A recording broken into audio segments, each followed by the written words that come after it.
like to say greetings to you in the best of salutations. And in those salutations, the best of greetings is patience. And one thing I realize about patience, it makes you to become competent. It puts you at an advantage when you are competent. You can be conscious, but not competent. So let us be both conscious and competent.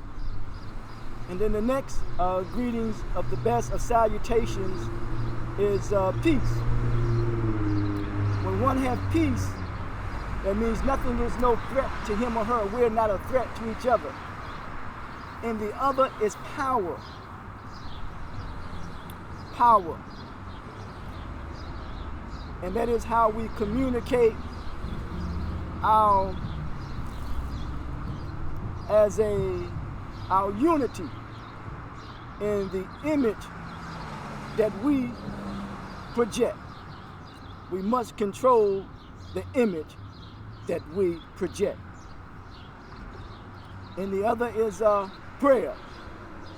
And in that prayer, may we be guided into the straight path, and may we not deviate from that. When we are guided into the straight path, that means that there is righteous living and we are living a meaningful life. And the other is prosperity.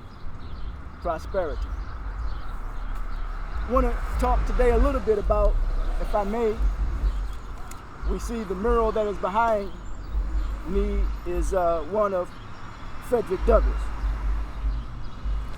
We want to talk a little bit about success. Success. Success is defined as an accomplishment of an aim and a purpose. But in doing so, that success, there is something that comes before success.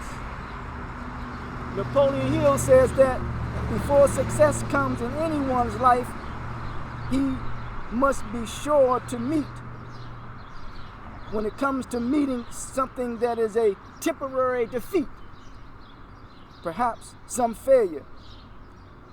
And after he overcomes that, he meets that, he factors that in, then he or she is able to overcome it. As Dennis Kimbrough would say, failure is just a down payment on your success. Success now. Booker T. Washington talks about success in this wise.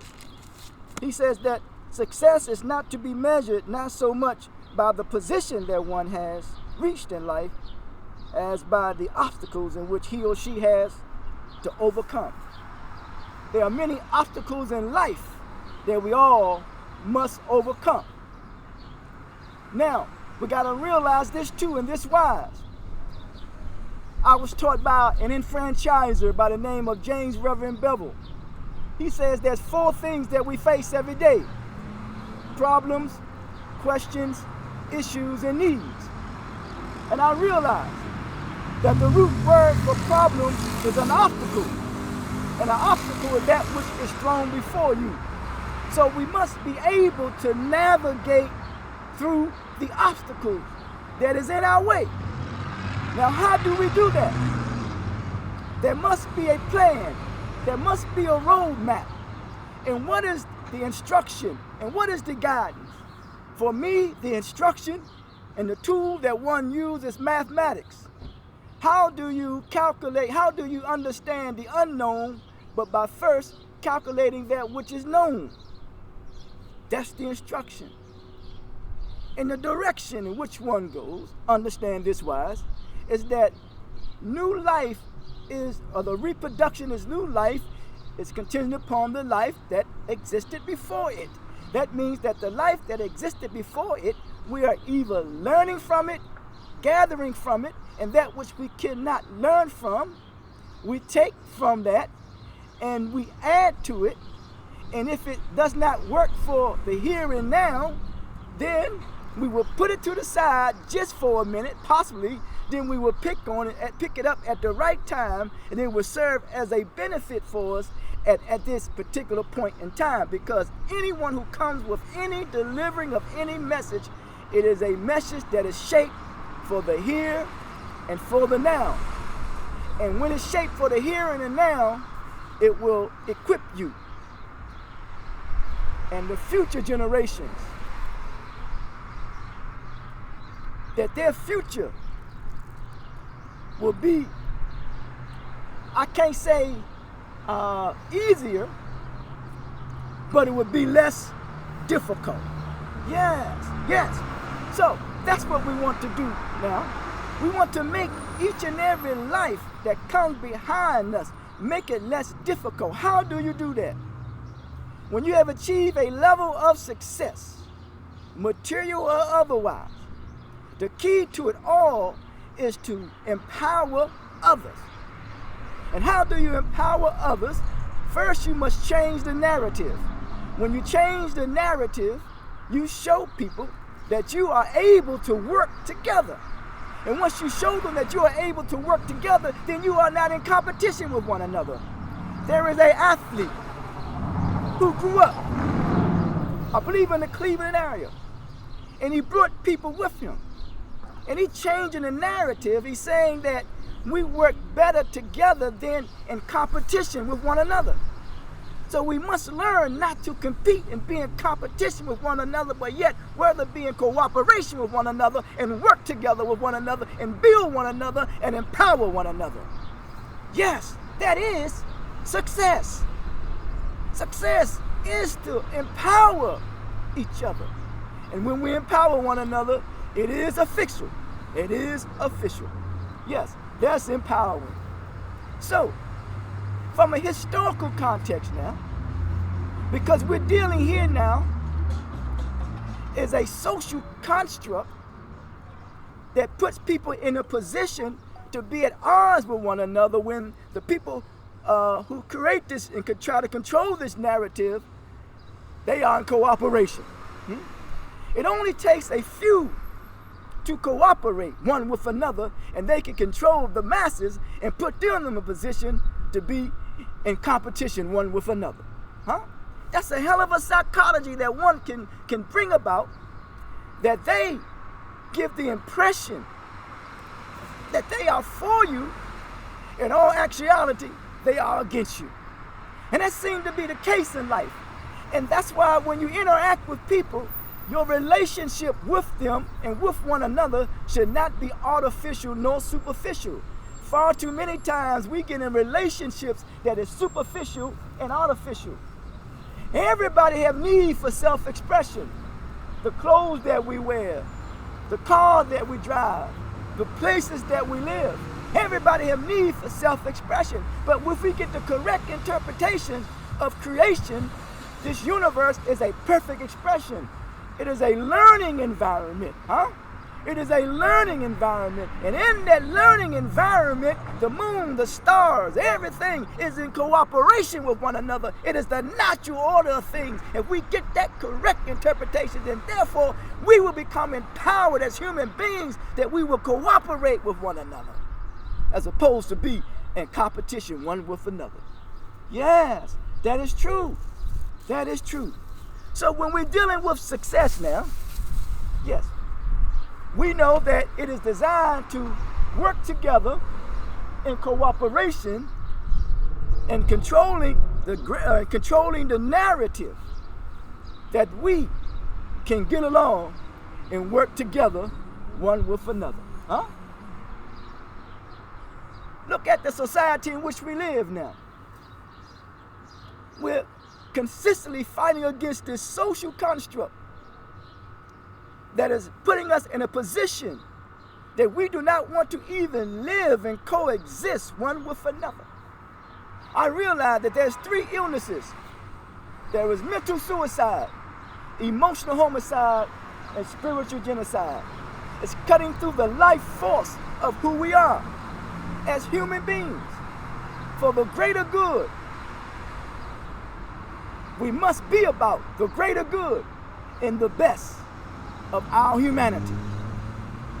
We must thrive and strive in the best of ways to know that the key to it all when it comes to success is the matter in the way in which we treat each other. How we treat each other determines how successful we're going to be in life when it comes to the development of our intellect and bringing out the best of our humanity and that which resides in us. There's a saying, if a person don't teach you right, he ain't going to treat you right. I think that was the Honorable Elijah Muhammad. If a person don't teach you right, he ain't going to treat you right. So it is the matter and way in which we treat one another, how we relate to one another, and the respect that we have for one another. That is also very important when it comes to success. May we continue to motivate, inspire, push one another, that we can be successful in any endeavor in life, that we will not be overcome by self-hatred, feelings of inadequacy, feelings of insecurity, and being disrespectful and having animosity toward one another. That we must overcome these things. And once we overcome these things, and the children see that we are able to overcome those things, we empower them, and therefore future generations will tap into that success, and therefore they will come empowered as well. Yes. I'll tell you in this wise in closing. There was a story in regards to Frederick Douglass about his Aunt Esther, the so-called slave master wanted to have intercourse with his aunt. She was resisting him at all costs. And Frederick Douglass remembered that. And what Frederick Douglass got out of the relationship, because remember that she didn't want this man to bother her.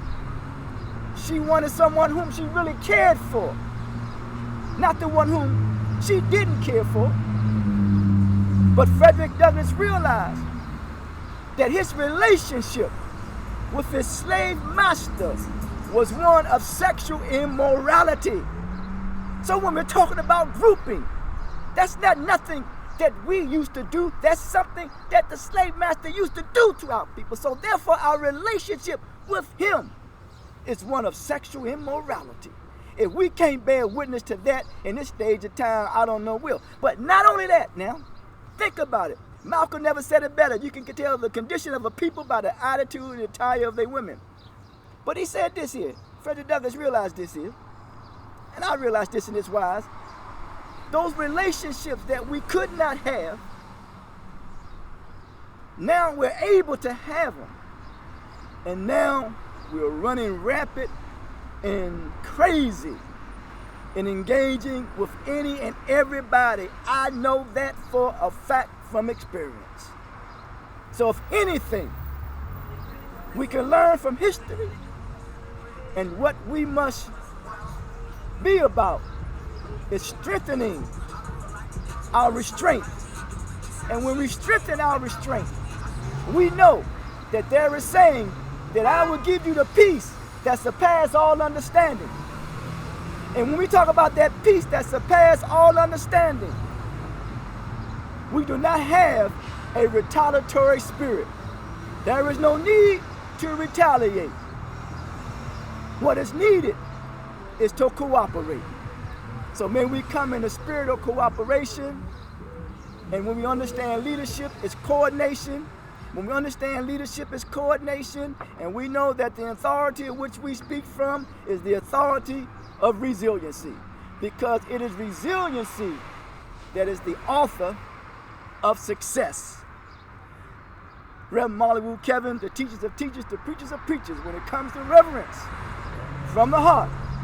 Common Humanity Mission 501c3 organizations, we always say, give to the gift of social literacy as we promote the value of self-worth, as we cultivate the potential of knowledge that is in us all by communicating a clearer image to the world through understanding, tolerance, temperance/temperament, confidence, and respect. And when we do so, we understand this here, that in that understanding, it is designed to restore social credibility, because your integrity, that's your word. Your bond is your word. And when we understand this here, that understanding, then we deal with tolerance. The end result is to readdress social diversity, moving from a persecuted minority to a privileged majority, and addressing one's aspiration. And when it comes to temperance, that is self-control, because circumstances makes us other than ourselves. I repeat, circumstances makes us other than ourselves. And after temperance, peace, brother, after temperance is temperament. It is the attitude that we must have, the correct attitude. People always say there's a problem, but it's the attitude that we have about the problem. It is the attitude, and when you have that attitude, it is designed to revise social coherency. We become more cognitive, we become more clearer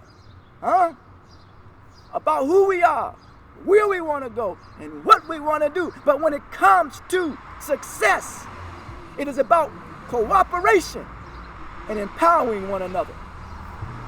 And then we're talking about confidence.